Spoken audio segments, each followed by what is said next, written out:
Master Bell, the Masters of Champions Martial Arts, for our second team form, Moro-Moro.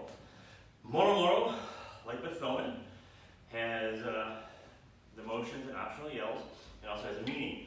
So Moro-Moro is 16 motions. It is the shortest form we have in our style, but it's also very straight line.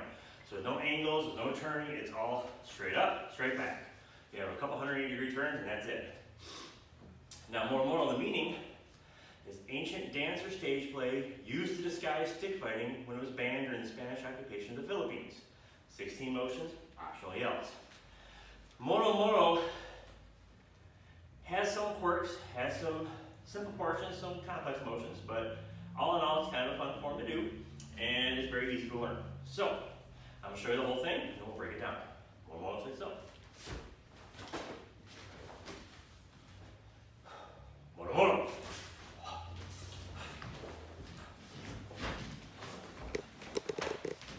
Hey!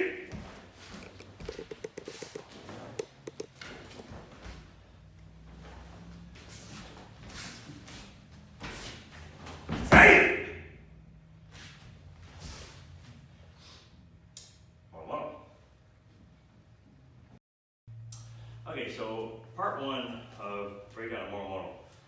Start from Chumbi.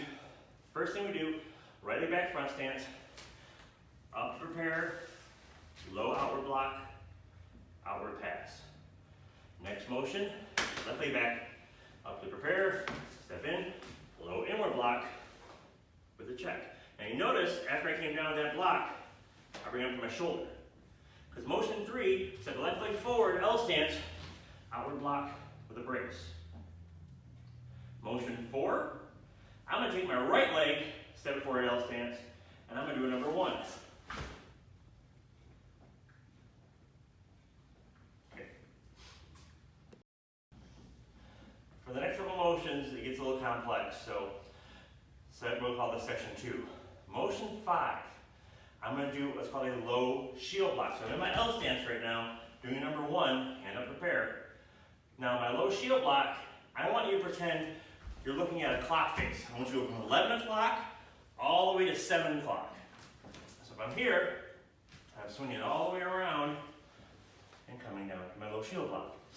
Now with this, my back leg goes from an L stance, comes up into an X stance, and my hand comes down. My non-striking hand comes behind my wrist. Not my hand, not this wrist, right here supporting behind that hand and wrist to support. Motion 6, my foot comes out, my right leg steps out. In a horseback stance, I do a puño strike.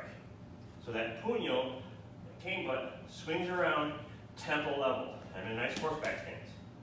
Motion 7, cross behind side kick, rib level. But now when I step down for motion 8, I'm going to set my leg down, I'm going to do an L stance facing the opposite direction and do a number 8 strike. So motion 8, do a number 8. Okay, so for the next set of motions, we're going to be stepping our right leg forward into a front stance and do a triple action fan. 1, 2, 3. But now here's the tricky part. As I'm twirling upwards, I'm drawing that front leg back into a cat stance.